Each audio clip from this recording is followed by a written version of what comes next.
प्रणाम। मैं रमेश मिश्र खबरों वाले भैया यूट्यूब चैनल पर पुनः आपका एक बार स्वागत बंधन अभिनंदन करता हूं। कैसे हैं आप? आज मैं आपसे बात करने आया हूं अपने लोकप्रिय पावन पूज्य परम प्रिय ग्रंथ श्री रामचरित मानस के बालकांड की एक चौपाई पर, जहां पर बाबा तुलसी सत्संग के वर्णन के दौरान सत्संग की महिमा की चर्चा करते हैं।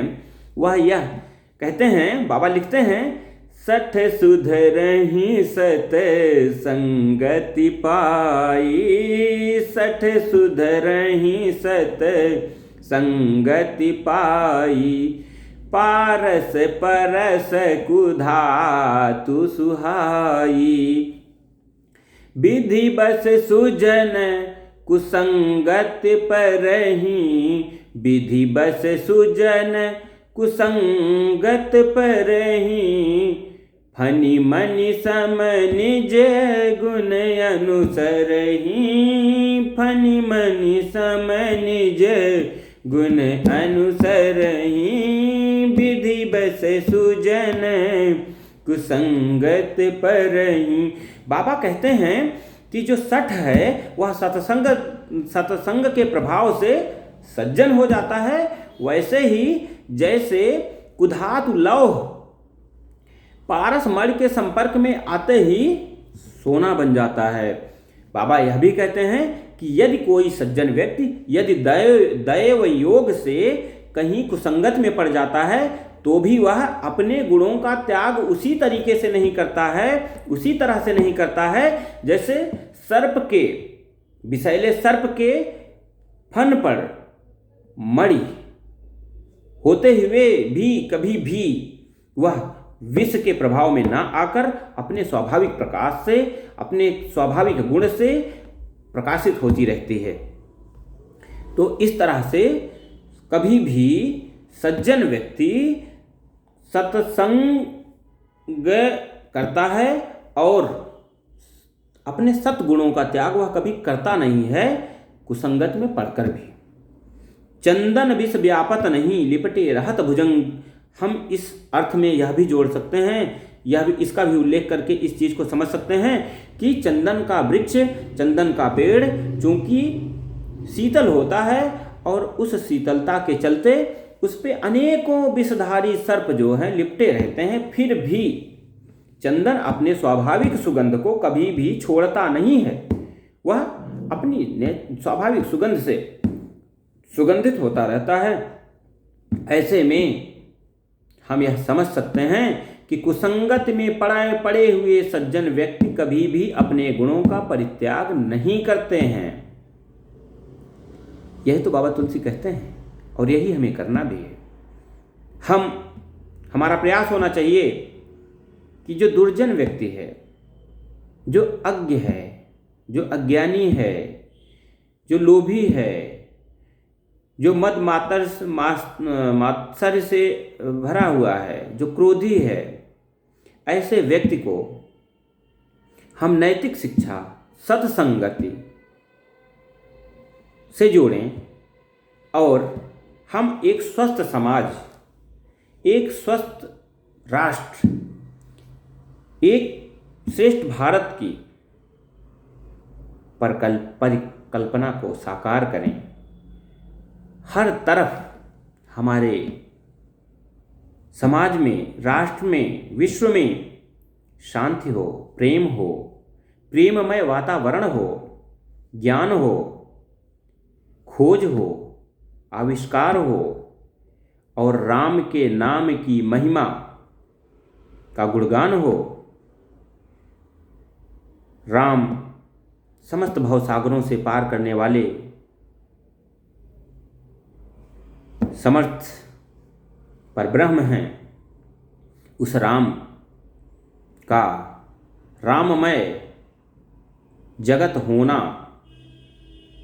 बहुत ही आवश्यक है। यह हमें और आपको मिलकर करना है और यह सत्संगत से ही बढ़ सकता है। इसमें हमें और आपको अपने स्वार्थों की, अपने लोभ की, अपने क्रोध की, अपने मात्सर्य की आहुति देनी पड़ेगी। हमें सहानुभूति दिखानी पड़ेगी, हमें सामने वाले के दुख और दर्द को समझना पड़ेगा, क्योंकि एक सज्जन व्यक्ति का यही गुण होता है। सज्जन व्यक्ति कभी भी अपने निजी लोभ में, अपने निजी स्वार्थ में किसी का अहित नहीं करता है। वह बहुत सारे कष्टों को सहकर भी व्यक्ति के ज़रूरतों को समझते हुए वह उसको सही रास्ते या सहायता करने की कोशिश करता है। हम और आप मिलकर यह परम पुनीत कार्य कर सकें, राष्ट्र को नैतिक रूप से मजबूत कर सकें, राष्ट्र की महिमा विश्व गुरु के रूप में स्थापित कर सकें, इसके लिए हमें और आपको आगे बढ़कर सत्संग के प्रभाव को बढ़ाना होगा। सत्संग का विस्तार करना होगा। सत्संग मेरा कहने से मतलब सिर्फ किसी सभा में जा कर के, किसी गुरु की, किसी कथावाचक की सभा में जा कर के उसके कथा का श्रवण मात्र ही नहीं है। सत्संग एक व्यापक परिप्रेक्ष्य में अगर हम समझने की बात करें तो सत्संग हमारे स्वधर्म से शुरू होता है। कहा भी गया है, स्वधर्मे निधनम श्रेयः पर धर्म भयावहः। अपने धर्म में मर जाना श्रेयस्कर है दूसरे के धर्म की अपेक्षा, क्योंकि वह पतनोन्मुखी होता है। हम जो हैं, जैसे हैं, सच्चे रूप में अपनी प्रस्तुति, अपना योगदान अपने समाज को, अपने राष्ट्र को, अपने प्रकृति को दें, यही तो हमारी सज्जनता है। प्रकृति को सुरक्षित रखना सज्जनता की निशानी है। प्रकृति में जीवों पर दया करना सज्जनता की निशानी है। प्रकृति में गरीब व्यक्ति को सहायता देना सज्जनता की निशानी है। आर्थिक रूप से पिछड़े हुए बच्चों को पढ़ाई हेतु सहयोग करना सज्जनता की निशानी है। ऐसे में यदि हमें कुछ कटु वचन भी मिलते हैं, ऐसे में यदि कुछ हमें उसके बदले चुकाना भी पड़ता है, तो हमें अपने सज्जनता को त्यागना नहीं चाहिए। सज्जनता सा से शुरू होकर के ता तक जाती है। सा और ता ये सत्य की तरफ इशारा करते हैं। सत्य, जो सत्य है, जो सत्य मार्गी है, जो सहानुभूति परक है, जिसमें संवेदनाएं हैं, जो दूसरे के दर्द को समझता है, उसे उसके दुख में जाकर के वो शामिल होता है, जो किसी को भी गलत रास्ते नहीं बताता है, जो किसी को भी गलत रास्ते पर जाने से रोकता है, जो अपनी मधुर वाणी से समरस वातावरण पैदा करता है, वही तो सज्जन है। तुलसी जब सत्संग की बात करते हैं, जब सज्जन की बात करते हैं, जब सुजन की बात करते हैं, तो यह एक व्यापक परिप्रेक्ष्य लेते हैं। तो हमें और आपको अपने नैतिकता को अपनाते हुए उसके माध्यम से सत्य की राह पर, सत्य की को बढ़ावा देते हुए समाज को समृद्ध भी करना है, सुशिक्षित भी करना है, रोग रहित बनाना है, लोभ रहित बनाना है। और आज की समय की जो सबसे बड़ी टूटन है वह संबंधों की टूटन है। आज इसी रामचरितमानस में राम के चरित्र को यदि हम आप पढ़ते हैं, देखते हैं, तो हमें मिलता है, बाबा ने लिखा है कि राम एक आदर्श पुत्र, आदर्श भाई, आदर्श मित्र, आदर्श प्रजापालक, परम योद्धा और एक पत्नी व्रतधारी थे। तो परिवार संबंध की अगर कहीं सबसे सही व्याख्या, सही स्थिति देखनी है तो हमको रामचरितमानस के राम पर्दे जाके देखना पड़ेगा। वे राम जिनको भरत की माता कैकेयी ने वनवास दे दिया, वे राम न भरत से विरोध पालते हैं और ना ही कैकेयी से विरोध पालते हैं, अपितु उनका अगाध प्रेम इन दोनों के प्रति और बढ़ जाता है। तभी तो ये मर्यादा पुरुषोत्तम है। इन्होंने मर्यादाओं की अवहेलना नहीं की है। इन्होंने, भगवान राम ने अपने सज्जन व्यक्तित्व से, अपने सतमार्गी होकर के उन लोगों को चुना जो हाशिए पर बैठे हुए थे। क्योंकि राम एक वनवासी थे। और अगर मैं अतिशयोक्ति ना हो और चीज़ें आगे अन्यथा न ली जाएं तो मैं एक बात और कहना चाहूँगा कि राम को एक तरीके से निष्कासित किया गया था अयोध्या राज्य से। वो अलग अलग चीज़ें हो सकती हैं, उसकी अलग व्याख्याएं कर सकते हैं कि भगवान राम ने कैकेयी जी से यह मतलब उनसे वादा कराया था कि आप हमें ऐसा ही करेंगी, या सरस्वती जी आकर के उनकी जिह्वा पर बैठ जाती, यह एक प्रसंग हो सकता है। लेकिन जो सामान्य परिप्रेक्ष्य, सामान्य बुद्धि से जिस कोई अगर समझेगा तो वो ये समझेगा कि राम वहाँ से निष्कासित कर दिए गए, उनके राज्याभिषेक को छीन लिया गया उनसे और भरत के लिए उसको कर दिया गया। यह अलग बात है कि भरत का अगाध भ्रातृ प्रेम, बड़े भाई के प्रति प्रेम उस राज सिंहासन पर अपने को नहीं ले जाते हैं, वे बैठते नहीं हैं उस पर। वे उस पर उनकी चरण पादुका को रख कर राज्य की सारी व्यवस्थाओं को चलाते हैं। तो ये राम और भरत का प्रेम। लेकिन आप देखिए एक बात और कि राम जब वन में जाते हैं तो वह हाशिए पर पड़े हुए लोगों के साथ में एक संपर्क साधते हैं। वह केवट हैं, वह भील हैं, वह किरात हैं, वे पशु पक्षी हैं, वो बानर हैं। देखिए ना आप उठा करके कि राम की सेना में या राम के मित्रों में वे कौन लोग हैं। क्या कोई एक राजा है? क्या कोई एक प्रदेश का राजा है?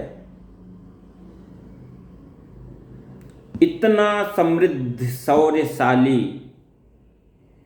कौशल राज्य, राजा दशरथ इतने प्रतापी राजा, उनका पुत्र राम जंगल की गली गली घूम रहा है, कांटे पे घूम रहा है, कंकड़ पे घूम रहा है, पत्थरों पे जलती हुई शिलाओं पे घूम रहा है। क्या इस बीच में कोई राज्य नहीं पड़े होंगे? क्या लोगों ने इसकी सूचना लोगों तक नहीं गई होगी? गई। लोगों ने संपर्क भी साधने की कोशिश की, लेकिन राम तो राम थे ना। राम चूंकि एक आदर्श पुत्र थे और पिता की आज्ञा का वे पालन कर रहे थे, और वह एक सज्जन व्यक्ति थे। सज्जन व्यक्ति ही कभी भी मुनि के त्रास को, समाज के दुख को, लोगों के दुख को दूर करने के लिए आगे बढ़ते हैं। और राम ने ऐसा ही किया। राम जंगल में जाते हैं, पत्नी का हरण हो जाने के बावजूद, सर्वसमर्थवान होने के बावजूद, भगवान राम ने रावण का एक बाण में संहार नहीं किया। उन्होंने विधिवत युद्ध किया और रावण के समस्त योद्धाओं को पराजित किया, स्वयं रावण को पराजित किया।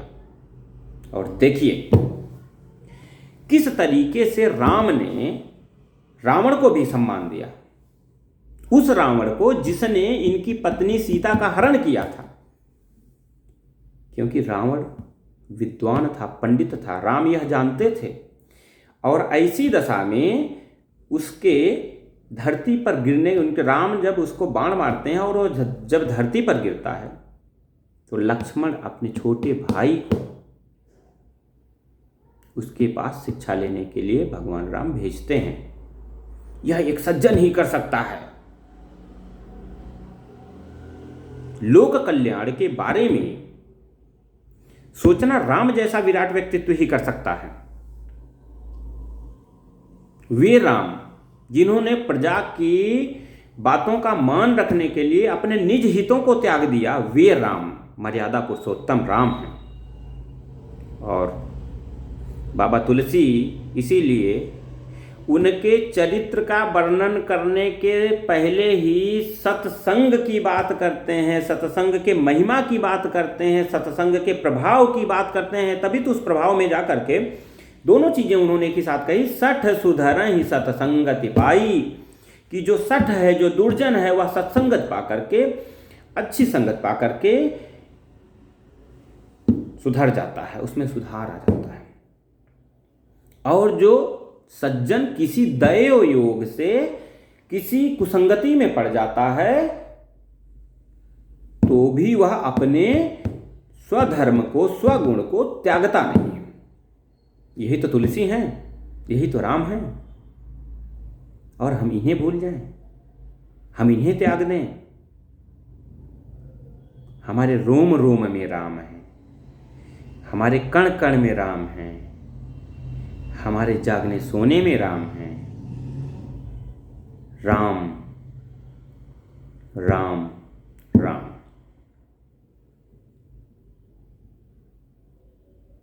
राम हमारे सुखों के सागर हैं। राम हमारी बाधाओं को दूर करने वाले हैं। राम हमें कष्टों से निजात दिलाने वाले हैं। राम हमें मानसिक पीड़ा से बहुत दूर रखने वाले हैं। राम ही तो हैं हमारी समृद्धि के पोषक। राम ही हैं जो हमें सत्संग के माध्यम से, रामचरितमानस को पढ़ना, सत्संग करना है। और मैं आपसे आग्रह करता हूं, लोगों से, सबसे, कि आप रामचरितमानस को पढ़िए, जरूर पढ़िए। और यदि आप यह अध्ययन कर रहे हैं तो आप सत्संग पा रहे हैं, आप सत्संगत कर रहे हैं। और वह सत्संगत किसके साथ कर रहे हैं? राम के साथ कर रहे हैं, राम के साथ कर रहे हैं। राम के साथ आपकी सत्संगति हो रही है।